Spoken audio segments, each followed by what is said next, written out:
So this book is, yes, it's a wedding guide, and it's also a marriage guide. And really, it's intended to be for anybody who wants to celebrate who they are and who they love, and also stay connected to their people at the same time, which is a dilemma a lot of people face. So this chapter I'm going to read is called Fail, Again and Again, The Curse and Blessing of Elizabeth Taylor. The first queer wedding I ever attended was that of my Aunt Connie to Richard III. What made it queer? It was Connie's third, hence my nickname for Richard. 2, Richard was from Canada, so it was a binational affair and he was inscrutably polite. And 3, we never saw or heard from Richard again after that night. Now, things could have certainly ended worse with a name like Richard III. Oh, and 4, my mother let me out of the house in a peacock green jacket, white slacks, cotton candy shirt, and shimmery yellow tie. It was like a Key West lounge singer ensemble, suggesting that she knew I was queer, and also that this garish attire was appropriate for this queer event. Now wait, before you get all judgy about Connie's queer third wedding, you might consider the fact that Elizabeth Taylor attended Connie's normal first wedding in 1976. Elizabeth Taylor, as you may know, was not only one of the great goddesses of the screen, but also famous for her serial marriages, her own brand of queerness. After Connie hung out with Liz during wedding number 1, and presumably after getting hexed by old Violet Eyes, Connie went on to marry 6 more times. Wow. Twice to her 5th and current hubby.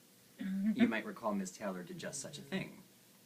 There's a bit of stranger-than-fiction to this story, and it has certainly evoked its share of laughter in my family over the years, not least because of its extreme contrast with the crazy luck of my parents. They got to be very normal in their long-lasting marriage, while also being very much in love. But I must tell you that at 61, after many a wedding, Connie is now happily married, happily living, and doing so in a way I can only hope to emulate at her age. Not only are she and Steve, her husband of almost 20 years, joyously creating theater together, but they equally create life together, a lot of it. They travel, they read, cook, dance, play, and revel with Connie's daughter and son-in-law. The matrimonial road was rocky for Connie, but she abided and eventually found a balance on its rockiness.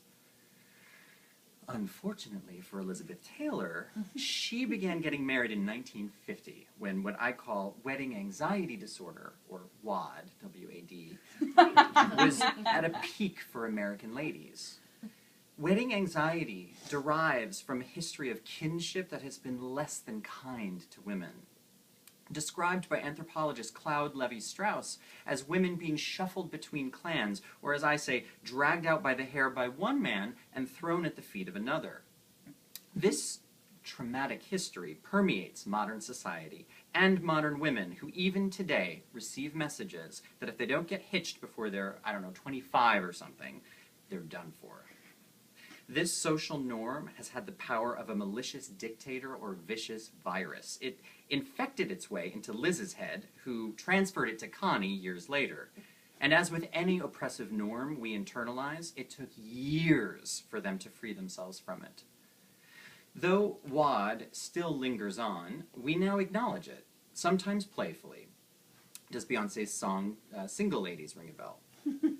The WAD contagion has affected countless people, goading them into premature marriages, as if to legitimize both the couples and the individuals, giving them free passes to normal's arc, to be spared the misfit apocalypse.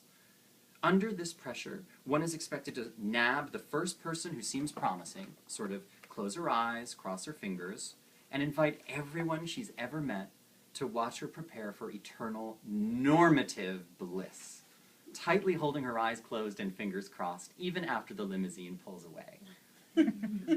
Elizabeth Taylor seemed to be saying something like, all right, I'll try to live within this framework, and if it doesn't work, I'll try again. And if I fall flat on my face, I'll get up and do it again, and again, And you see that attractive, independent-minded young woman over there, meaning Connie, I'm going to take her with me. Elizabeth and Connie both tried bravely to live within those contagious rules. And though they were met repeatedly with disappointment, their brazen, queer commitment to these failed efforts exposed the punishing history of marriage norms for the rest of us. We glean from them great lessons, namely that it is necessary to fail in relationships if we ever want them to grow. Fail. Fail again. Fail better, wrote Samuel Beckett. We too can and should fail before expecting relational success. I speak from experience. My husband Justin and I founded our relationship on a steaming hotbed of failure. As bullied and consequently failed high school students, we found each other as refugees in 1993 at 16 on the island of misfit teens known as Simon's Rock College. Project Runway's Nina Garcia would have kicked us out for our failed attempts at styling. Torn stonewashed jeans, half-shaved, half-long hairdos, flannels, Birkenstocks, acne. More significantly, we also failed to be out. Few openly gay teens were at that time. Same-sex marriage wasn't legal. There was no internet to learn how much better things would get. Ellen had not yet declared, "Yep, I'm gay." Homosexuality was largely associated with AIDS. To be gay was to fail. But somewhere in that melancholic abyss, there was life. Beyond our sad appearances, the dark cloud of our shared abjection and fear, there was ineffable laughter, recognition, and desire. Being together felt like home. Never did I feel this more potently than one rainy night while walking on campus. I was lonely, all alone. Seeing him in the distance, I called out willfully from the gut, "Justin." Late nights, fluent exchanges of giggles, too many cigarettes, regrettably, please don't try that at home. And the warm rush of freely being ourselves consumed the first 2 weeks of college.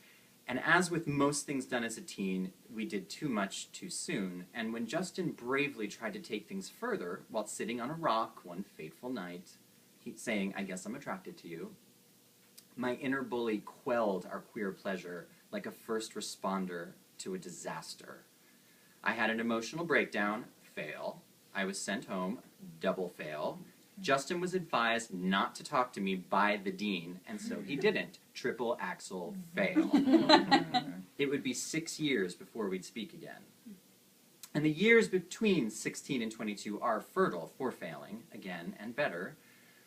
During that time, each of us found our own way out of the closet, into our bodies, and onto an expedition of intimacy. Independently, we learned a ton about desire, longing, seeking, tasting, having, breaking, and being broken. What better time to vacillate between euphoria and despair than while your hormones are ablaze? Then one night, while watching The Real World Hawaii with friends, there he was on the TV. The same honey brown eyes, same alluring sense of humor, same subversive silver tongue, only now he was a hot, hip young adult as opposed to an awkward teen. I called out willfully from the gut, "Justin." One letter, composed to the desperate sounds of Dido, and several epic all-night phone calls later, we erupted into the shameless, torrid lovers we never, ever could have been in college. Cue the months into years of long overdue PDA, A for affection and for arguments. Mortifying arguments. Once while having a very expensive dinner with his boss. We acted out the breakup scene countless times. You know the one. Where a pouty-lipped starlet stands in a doorway, raises her voice, and then lowers it for effect, ending it all for good. But it felt bad. Eviscerating. I can still recall how difficult it was to be vulnerable, to say what I really wanted, which was to be with him, but also to be seen and heard by him. It was excruciating to apologize, to negotiate, and to compromise.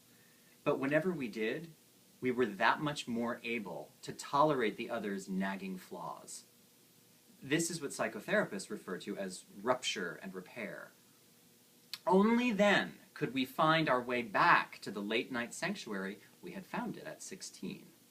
In short, premarital public tantrums are a must. Fighting is a form of figuring out. Let yourself survive a great hitch before getting hitched.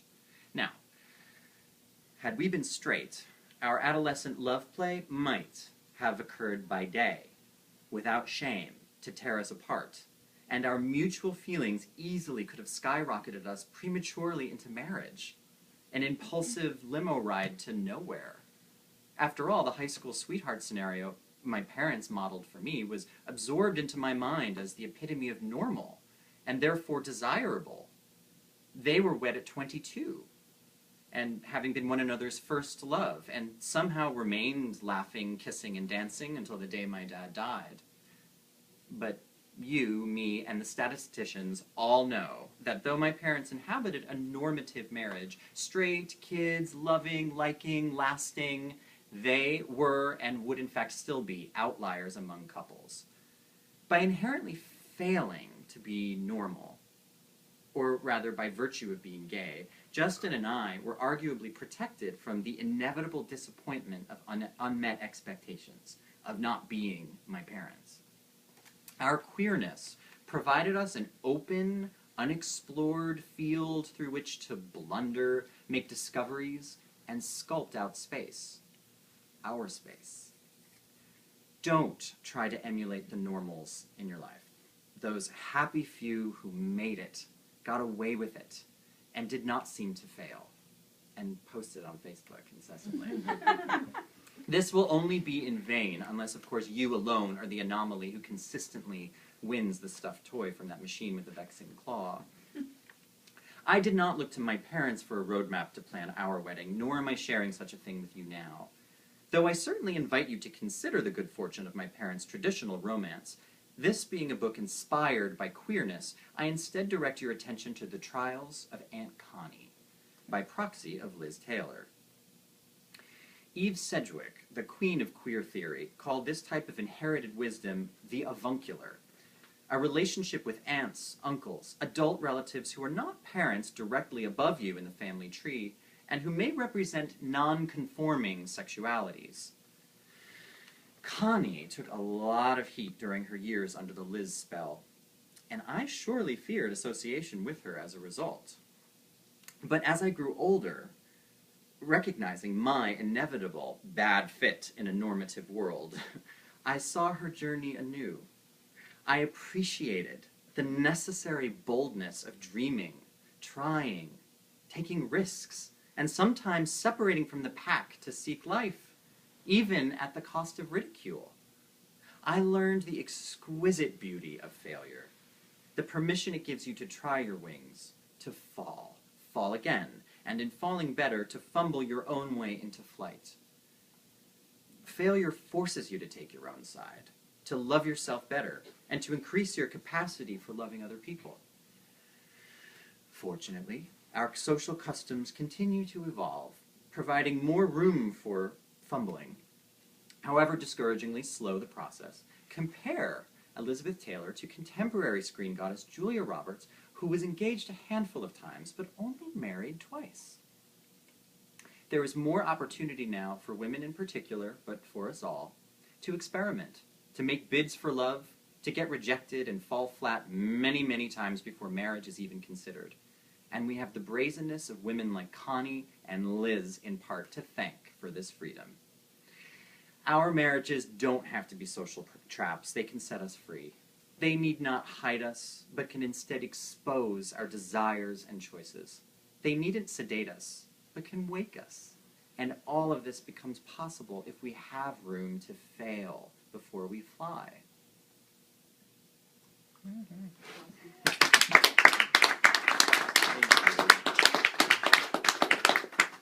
Thank you. Love it.